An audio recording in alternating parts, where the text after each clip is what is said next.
اسی وقت یہ سارے فتنے چالو کیے، اور ایک بات نہیں، وہ سارے جتنے گروپ والے تھے ایک ساتھ کھڑے ہو گئے. کوئی علم غیب کے انکار پہ کتاب لکھ رہا ہے، کوئی مختار کل کا انکار کر رہا ہے اس پہ کتاب لکھ رہا ہے، کوئی آپ کو بشر کہہ رہا ہے اس پہ کتاب لکھ رہا ہے. یعنی پوری سازش کے تحت کوئی کھڑا نہیں ہو رہا، کیونکہ وہ اس وقت کے بھلے سے گستاخ تھے لیکن علمی اعتبار سے وہ مضبوط تھے. ان کا جواب دینے والا کوئی ہلکا پھلکا مولانا نہیں چل پاتا تھا. اس لیے امام احمد رضا کھڑے ہوتے ہیں اور جب جواب دینے لگتے ہیں تو سب کی بولتی بند ہو جاتی ہے. نتیجہ یہ نکلا کہ پورے ہندوستان کے مسلمانوں کے دلوں میں بٹھا دیا گیا تھا کہ حضور کوئی علم غیب نہیں ہے، حضور ہماری طرح بشر ہیں، ایسے ہیں ویسے ہیں. یہ حالات ہو چکے تھے کہ آج ہم جن گھروں میں پیدا ہیں، جن گھروں میں سنیت کا ماحول ہے، آج ہمارے گھروں میں سنیت کا ماحول نہیں ہوتا تھا. ہم بھی ایک گستاخ رسول کے گھر میں ہوتے اگر احمد رضا اس وقت نہیں کھڑے ہوتے تو. یہ ان کا احسان ہے کہ انہوں نے ہم پر، آپ پر اور پورے ہندوستانیوں پر احسان کیا کہ ہمیں گمراہ ہونے سے اور گستاخ ہونے سے بچایا اور عاشق رسول بنایا ہے. یہ احمد رضا کی دین ہے، یہی احمد رضا ہے. عشق رسول ان کا اتنا مضبوط تھا کہ آپ جانتے ہیں کہ امام احمد رضا خان فاضل بریلوی یہی ممبئی کی سرزمین ہے. یہیں سے پانی کے جہاز پر سوار ہوتے ہیں اور حج کے لیے روانہ ہوتے ہیں. کئی لوگ تھے، ہزاروں لوگ جہاز میں سوار تھے. جدہ کی طرف وہ جہاز جا رہا ہے، بڑی تیزی سے جا رہا ہے. بیچ سمندر میں جب جہاز پہنچا تو طوفان اتنا خطرناک تھا کہ جہاز طغیانی میں، موج میں پھنس گیا. اور نتیجہ یہ ہوا کہ بڑا اونچا جہاز تھا لیکن وہ آہستہ آہستہ ڈوبنے لگا. ملاح اور جہاز کا کپتان ان لوگوں نے بہت کوشش کی بچانے کی. جب نہ بچا سکے، جہاز ڈوبنے لگا تو ان لوگوں نے اعلان کر دیا کہ اب اپنے مال اور جان کی حفاظت خود کریں، جہاز اب نہیں بچے گا، ڈوب جائے گا. جہاز میں بیٹھے جتنے لوگ تھے سب کو پتا تھا کہ اس میں ایک اللہ کا نیک بندہ بیٹھا ہے جس کا نام احمد رضا ہے. لوگ روتے ہوئے آپ کے پاس آئے کہ حضور ایسا ایسا مسئلہ ہے اور جہاز ڈوبتا جا رہا ہے، بچنے کا کوئی راستہ نظر نہیں آ رہا ہے، ہم بیچ سمندر میں ہیں، کیسے بچیں گے؟ سارے لوگ رو رہے ہیں. حضرت دعا فرما دیجئے جہاز بچ جائے، سب کی جانیں بچ جائیں. آپ کا عشق اور حضور کی ذات پر یقین کتنا مضبوط تھا. فرماتے ہیں گھبرانے کی ضرورت نہیں ہے.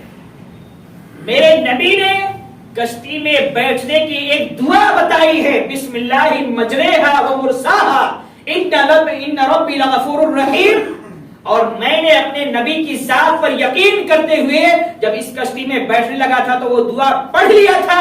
مجھے یقین ہے کہ میرے نبی کی بات کبھی غلط ثابت نہیں ہوگی، کیونکہ آپ نے فرمایا جو یہ دعا پڑھ کے کشتی میں سوار ہوگا اس کی کشتی کبھی نہیں ڈوبے گی. میرا یقین ہے کہ میں نے پڑھا ہے تو کشتی بچانا یہ میرے نبی کا کام ہے، کشتی کبھی نہیں ڈوب سکتی. جاؤ اپنی جگہوں پر بیٹھ جاؤ. یہ دعا پڑھ کر آپ بیٹھے ہوئے تھے، یقین اتنا مضبوط تھا. لیکن ہوا کیا معلوم ہے؟ جہاز ڈوبتا ہی جا رہا ہے. اتنا آپ نے کہہ دیا اور آپ اطمینان کے ساتھ بیٹھ گئے. آپ کو اطمینان تھا کہ نہیں ڈوبے گا، لیکن نہ اللہ کو یقین ہو رہا ہے، نہ کپتان کو یقین ہو رہا ہے، نہ اور زائرین کو یقین ہو رہا ہے. سب رو رہے ہیں.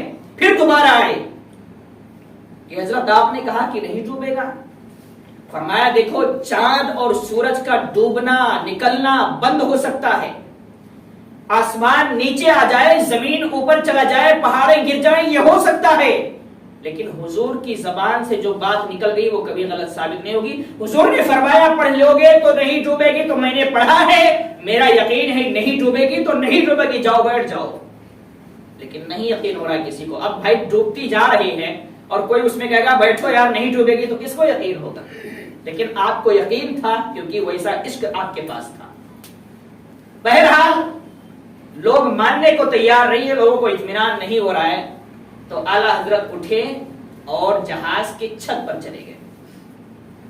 جہاز کی چھت پر گئے، مدینے کی طرف رخ کیا، ہاتھوں کو باندھا اور عرض کرنے لگے یا رسول اللہ صلی اللہ علیہ وسلم، ہم نے آپ کی فرمان کے مطابق دعا پڑھا ہے اور آپ پر ہی یقین کرتے ہوئے لوگوں سے وعدہ بھی کر لیا کہ کشتی نہیں ڈوبے گی.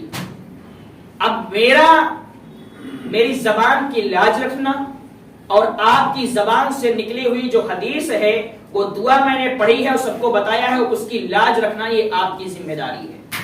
سرکار اگر کشتی ڈوب جاتی ہے تو پھر میری زبان کی لاج نہیں رہ جائے گی اور آپ کے اوپر سے، ہمارے اوپر سے بھروسہ لوگوں کا ختم ہو جائے گا۔ یا رسول اللہ آپ کرم فرمائیے، اب کشتی کو کنارے لگا دیجیے۔ یہ اتنا عرض کرتے ہیں اور عرض کرتے کرتے آپ جانتے ہیں کیا ہو رہا تھا؟ اعلیٰ حضرت جہاں جب سب رو رہے تھے، اپنی جان کی فکر کر رہے تھے، اس وقت اعلیٰ حضرت کشتی میں بیٹھ کے نعت لکھ رہے تھے۔ سوچو عشق مصطفیٰ، کشتی ڈوب رہی ہے، سارے لوگ رو رہے ہیں، اعلیٰ حضرت نعت لکھ رہے ہیں۔ نعت بھی کتنی مشہور تھی، ان کی مہک نے دل کے غنچے کھلا دیے ہیں، جس راہ چل گئے ہیں کچھے بسا دیے ہیں۔ لکھتے جا رہے ہیں، لکھتے جا رہے ہیں، لکھتے جا رہے ہیں۔ جب آپ کشتی کے اوپر گئے اور کشتی ڈوبتی جا رہی ہے تو اسی نعت لکھنے کے بیچ میں ایک شعر آپ نے پڑھا کہ یا رسول اللہ آپ کی ذات پر بھروسہ کیا ہے، یا رسول اللہ آنے دو یا ڈبو دو، اب تو تمہاری جانب کشتی تمہیں پہ چھوڑی لنگر اٹھا دیے ہیں۔ یہ شعر پڑھنا تھا کہ کشتی بھور سے چھوٹتی ہے اور اوپر آ جاتی ہے اور آرام سے سارے لوگ جدہ پہنچ جاتے ہیں اور حج کے سفر پہ روانہ ہو جاتے ہیں۔ یہ عشق مصطفیٰ تھا۔ آپ کا یقین تھا نبی کریم کی ذات پر کہ حضور کی حدیث میں نے پڑھی ہے اور حضور سے میں نے فریاد کر دیا ہے تو کشتی کبھی نہیں ڈوبے گی۔ ایک عاشق مصطفیٰ نے ہزاروں لوگوں کی جان صرف بچایا تو کس بنیاد پر؟ عشق مصطفیٰ کی بنیاد پر بچایا۔ اگر اعلیٰ حضرت عشق مصطفیٰ کی بنیاد پر اتنی بڑی مصیبت کو ٹال سکتے ہیں اور ڈوبتی ہوئی کشتی کو عشق مصطفیٰ کی بنیاد پر بچا سکتے ہیں اور حضور کو اپنی مدد کے لیے پکار سکتے ہیں اور مدد ہو بھی جاتی ہے، تو کیا آج ہم اگر عشق مصطفیٰ اپنے دل میں بٹھا لیں، نبی کی سچی محبت اپنے دل میں بٹھا لیں، تو کیا آج ہم اگر حضور کو مدد کے لیے پکارے تو مدد نہیں ہوگی؟ ضرور ہوگی۔ یاد رکھو حضور کی طرف سے ہماری مدد کے لیے کوئی کمی نہیں ہے۔ سمجھ رہے ہیں؟ یعنی حضور مدد فرمانے میں کمی نہیں کرتے ہیں، کمی ہماری طرف ہے کہ ہماری زبانیں اس لائق نہیں بچی ہیں، ہمارے دل اس لائق نہیں بچے ہیں، ہمارے اندر وہ عمل نہیں ہے، ہمارے اندر وہ محبت نہیں بچی ہے، ہم اس قابل ہے ہی نہیں کہ حضور کو پکار سکیں۔ پکارتے بھی ہیں تو زبان سے الفاظ نکلتے ہیں، دل کہیں اور دوڑ رہا ہوتا ہے، کارخانے میں ہے تو ادھر ہے، تو دوستوں کے ساتھ ہے تو دکانوں میں ہے، سڑکوں پہ ہے، دل کہیں اور ہے، زبان کہیں اور ہے۔ یہ حالات ہے اور یہ اعلیٰ حضرت کی ذات تھی کہ جو دل میں ہوتا وہی زبان سے نکلتا اور جو زبان سے نکلتا وہی ان کے دل میں ہوا کرتا تھا۔ میرے عزیزوں، اس لیے عشق رسول کو اپنی دل میں بٹھاؤ۔ ربیع الاول کا مہینہ آ رہا ہے، عشق رسول کا ثبوت دینے کے لیے بڑے دھوم دھام سے کام لیا جاتا ہے نا، ہوتا ہے، جلوس نکلتا ہے، سب کچھ ہوتا ہے۔ یقیناً عشق مصطفیٰ کی یہ علامتیں ہیں، حضور کے نام کا جلوس نکالنا، حضور کے نام کی محفلیں سجانا۔ اور آپ کو بتاؤں اعلیٰ حضرت نے 6 سال کی عمر میں منبر پہ کھڑے ہو کے سب سے پہلا جو خطاب کیا تھا وہ ربیع الاول میلاد النبی کا اسٹیج تھا، اور اس اسٹیج سے سب سے پہلا میلاد مصطفیٰ پر آپ نے بیان فرمایا تھا 6 سال کی عمر میں۔ اور وہ بیان اتنا خطرناک تھا، عشق رسول میں ڈوبا ہوا تھا کہ 6 سال کا بچہ بیان کر رہا ہے۔ بڑے بڑے اس دور کے علماء اسٹیج پہ دنگ ہو گئے تھے کہ اتنی عمر میں اتنا علم اس کے پاس سے کہاں سے آیا۔ عشق رسول جب ہوتا ہے تو حضور کی طرف سے عطائیں بھی اسی حساب سے ہمارے پاس ہوتی ہیں۔ اپنے دل میں نبی کی محبت کو بٹھاؤ اور مثال اعلیٰ حضرت کو بناؤ کہ اعلیٰ حضرت نے عشق رسول کو بٹھایا تو وہ مقام آپ کو عطا کیا کہ آپ کو کسی نہ دولت مند نے خرید پایا نہ مالدار نے خرید پایا۔ آج تو ہمیں کوئی تھوڑے سے پیسے دکھا دے تو ہم پھسل جاتے ہیں۔ نماز کا وقت ہے جناب، نماز کے لیے جا رہے ہیں، 2000 کا فائدہ ہو جائے تو نمازیں چھوٹ جاتی ہیں۔ 2000 تو بہت بڑی بات ہے یار، 100 روپے کا فائدہ ہو جائے تو نماز چھوٹ جاتی ہے۔ یہ حالات ہمارے ہیں مسلمانوں کے۔ اعلیٰ حضرت کیا تھے؟ اعلیٰ حضرت کی بارگاہ میں نانپارہ ایک شہر ہے، آج بھی ہے، وہاں کا اس وقت کا بادشاہ جو تھا اس نے اعلیٰ حضرت کے پاس اپنا قاصد بھیجا اور کہتا ہے کیا کہ جاؤ اعلیٰ حضرت سے کہہ دو میرے بارے میں، میری شان میں کلام لکھیں۔ کیا کہہ دو؟ میری شان میں کلام لکھیں۔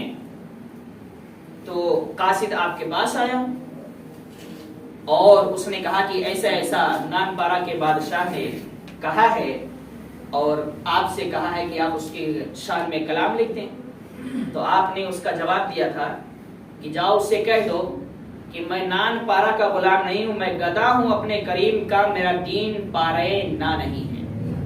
مطلب یہ ہوا کہ میں گدا ہوں اپنے کریم کا، یعنی حضور صلی اللہ علیہ وسلم کا غلام ہوں، لکھتا ہوں تو انہی کی شان میں، میں روٹی کے ٹکڑوں کا محتاج نہیں ہوں کہ بادشاہ کے کہنے پہ مصطفیٰ کا ذکر چھوڑ کے اس کے بارے میں کلام لکھنا شروع کر دوں۔ میں لکھوں گا تو حضور کی شان میں میرا قلم چلے گا، تو حضور کی شان میں میری زبان بولے گی، تو حضور کی شان میں بولے گی۔ یہ اعلیٰ حضرت کا نظریہ تھا، اور یہی وجہ ہے کہ جتنی محبت تھی اتنی شہرت آپ کو ملی، اتنی مقبولیت ملی۔ آج ہماری محبتوں میں کمی ہے، ہم محبت تو کرتے ہیں لیکن اس محبت کا جو طریقہ ہے وہ طریقہ نہیں اپنا پاتے، وہ ہماری طرف سے جو عمل ہونا چاہیے حضور کی محبت میں وہ عمل ہم سے نہیں ہو پاتا ہے۔ ہم زبان سے دعوے تو کرتے ہیں، دل میں محبت بھی ہے، لیکن عمل کے ذریعے ہم یہ ظاہر نہیں کر پاتے کہ ہمیں حضور سے محبت ہے۔ ربیع الاول شریف کا مہینہ آنے والا ہے، محبتوں کا ثبوت دیجئے جتنا ہو سکے اپنے گھروں میں۔ بڑی محفل نہیں یار، 2-4 لوگ بیٹھ کے میلاد مصطفیٰ منا لو۔ میلاد مصطفیٰ ایک ایسی محفل ہوتی ہے جس میں تعداد نہیں دیکھی جاتی ہے، آپ کا دل دیکھا جاتا ہے۔ آپ کے دل میں، ہمارے دل میں نبی کی محبت کتنی ہے وہ دیکھا جاتا ہے۔ گھر میں 4 فرد ہیں، وہی بیٹھ کے چھوٹی سی میلاد کی محفل کر لو۔ کیا ضرورت ہے اسٹیج سجانے کی؟ اسٹیج نہیں سجا سکتے، نہیں اتنے اوقات ہے تو اپنے گھر میں محفل میلاد کرو، اپنے گھر میں حضور کی محبت کا ثبوت دو اور ثابت کرو کہ یا رسول اللہ صرف زبان سے محبت نہیں ہے، دل سے محبت ہے، اور جو دل میں محبت ہے وہ عمل کے ذریعے اظہار بھی ہم کرتے ہیں اور ثبوت پیش کرتے ہیں کہ یا رسول اللہ ہم آپ سے سچی محبت کرتے ہیں۔ خرافات سے بچنا ہے، غلط چیزوں سے بچنا ہے، اور جو طریقہ شریعت کا ہے اس طریقے کے حساب سے ہمیں حضور کی محبت کا ثبوت پیش کرنا ہے۔ اللہ رب العزت کی بارگاہ میں دعا ہے کہ پروردگار عالم ہم سب کو پیارے حبیب صلی اللہ علیہ وسلم سے سچی بد کی محبت کی توفیق عطا فرمائے، اور جملہ اولیاء کرام کے نقش قدم پر چلنے کی توفیق عطا فرمائے۔ وما علینا الا البلاغ۔ السلام علیکم ورحمۃ اللہ وبرکاتہ۔ صلی اللہ علیہ وسلم۔